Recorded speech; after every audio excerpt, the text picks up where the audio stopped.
Es war ein Freitag 1966, wo Hermann Hasselsteiner und Sepp Landmann den Tiroler Volksmusikverein gegründet haben. Am 9. Dezember war es ganz genau, und damals war der Tiroler Volksmusikverein eine kleine, beschauliche Pflanze mit einigen wenigen, aber sehr couragierten Mitgliedern.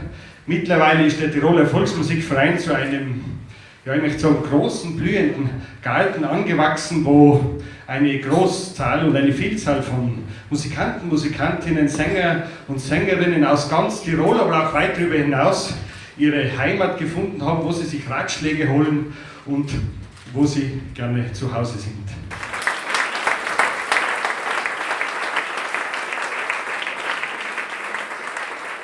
Und eins muss man unseren Obmann schon lassen, fest inszenieren kann er. Gell? Also das kann er wirklich, er kann vieles. Fest inszenieren, das ist ein wunderbarer Anblick, wie das gut auspasst. Und wir freuen uns schon, dass wir ein bisschen musizieren dürfen miteinander, wie der Peter schon gesagt hat, man soll nicht nur über die Volksmusik reden, und so haben sich Peter Loser und seine Burgen formiert in dieser Woche. Ich habe mich festschumpfen, dass wir die Idee gehabt haben, weil wir um 8 in der Früh einmal Proben haben müssen. Also, solche Dinge gibt es auch, aber es ist schön, dass man ein bisschen musizieren darf.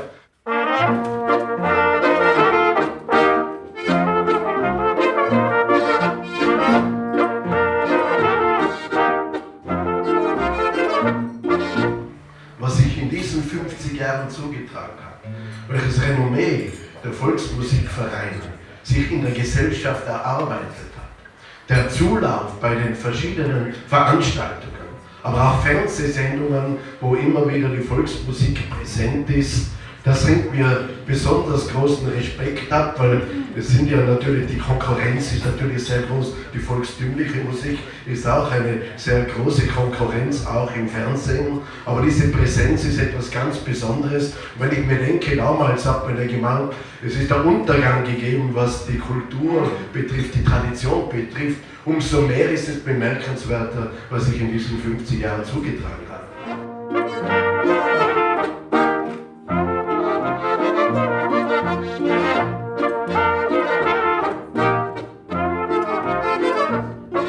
50 Jahre, wenn man zurückdenkt, die 66, also 1966 dann noch bis hier herauf, durch welche Zeiten ist nicht nur Innsbruck, nicht nur Österreich, ist die Welt gegangen. Wie viele Veränderungen, Umwälzungen, Revolutionen hat man erlebt. Und so glaube ich, dass wir, wo wir jetzt da leben und wo wir jetzt Verantwortung tragen, ob das jetzt in der Politik ist oder in gesellschaftlichen Vereinen, bei Themen, die die Menschen bewegen, und dazu gehört die Kultur und die Musik, ganz wesentlich dazu, so bin ich ganz sicher, dass wir auch alle jetzt stark genug sind, um auch die derzeitigen gesellschaftlichen Herausforderungen zu bewältigen. Wir müssen mutig sein, wir müssen an uns glauben und einfach das Positiv sehen, so wie all jene, die auch in so einem Verein über 50 Jahre immer Verantwortung gehabt haben und immer nach vorne geschaut haben. Immer wird es nicht einfach gewesen sein, da wäre dann wahrscheinlich ganz interessant, wenn gerade die lang dabei sind, vielleicht die eine oder andere Anekdote wahrscheinlich erzählen könnten. Sepp Landmann hat mir Folgendes erzählt. Wie schon einige Male vorher, so bestellte Hermann ihn auch zum Sprecher ihrer Jubiläumsveranstaltung 20 Jahre Wörgler Mädchenchor am 6. Mai 1966 in Wörgl. Dieser großartige Volksmusikabend sollte zum Markstein für den Tiroler Volksmusikverein werden. Bei den Vorbereitungen für diesen Abend Hermann Hasselsteiner und Sepp Landmann saßen beim Essen beim Hotel Schachner in Wörgl. Und da zeigte er seinen Mitgliedsausweis des Vereins für Volkslied und Volksmusik in München.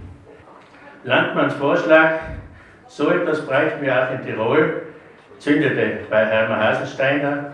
In ihrer Spontanität brachte sie die konstituierende Generalversammlung für die Gründung des Tiroler Volksmusikvereins am 17. Dezember 1966 im Innsbrucker Gasthof Hellensteiner zustande.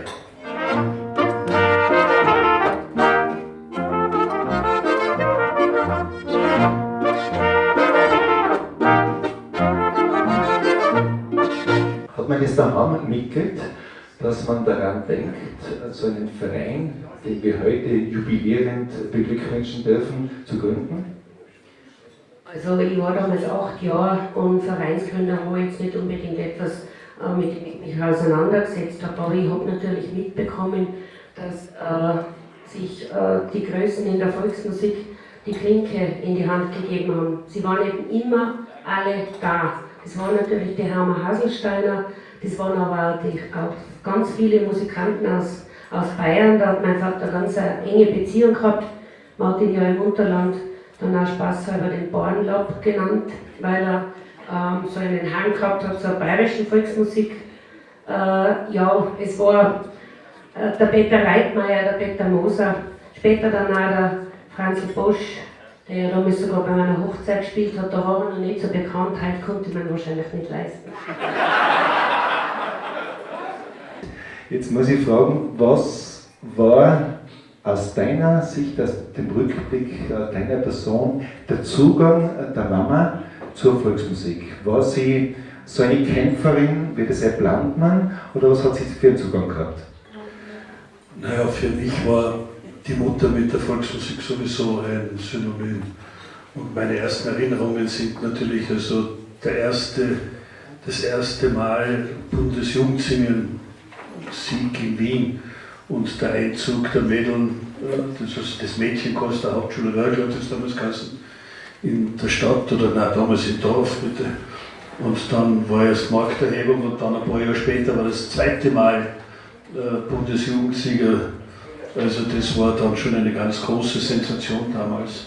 Aber das für mich Prägende, und ich glaube, auch das muss man heute sagen, war, die Mutter hat natürlich erkannt, durch ihre vielfältige Tätigkeit als Volksmusikantin oder als Sängerin, als Chorleiterin, dass die Volksmusik gefährdet wird. Ein paar von euch werden sich ja noch erinnern, es hat einmal Tiroler Abende gegeben nach dem Krieg.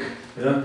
Und die Tiroler Abende, das war selbstverständlich, dass die Volksmusikanten, die echten Volksmusikanten, sie da ein bisschen Taschengeld verdient haben.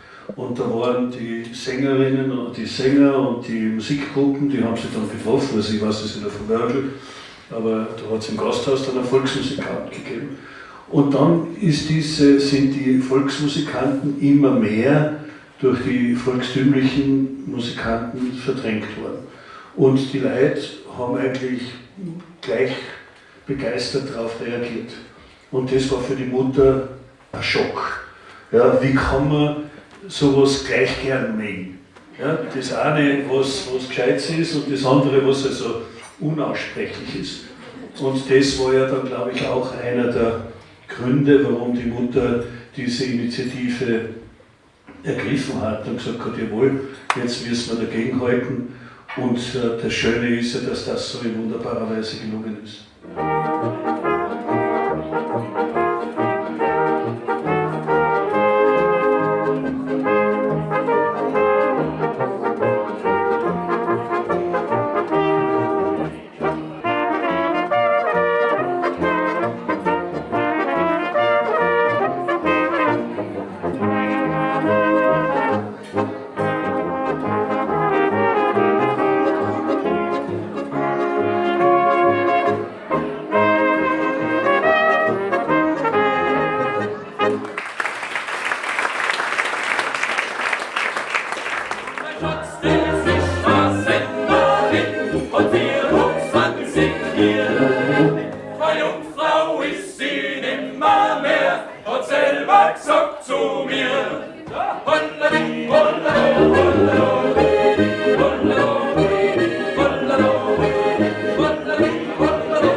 dann lasset uns das Leben genießen, lasset uns recht fröhlich sein, denn sie kehren ja niemals wieder.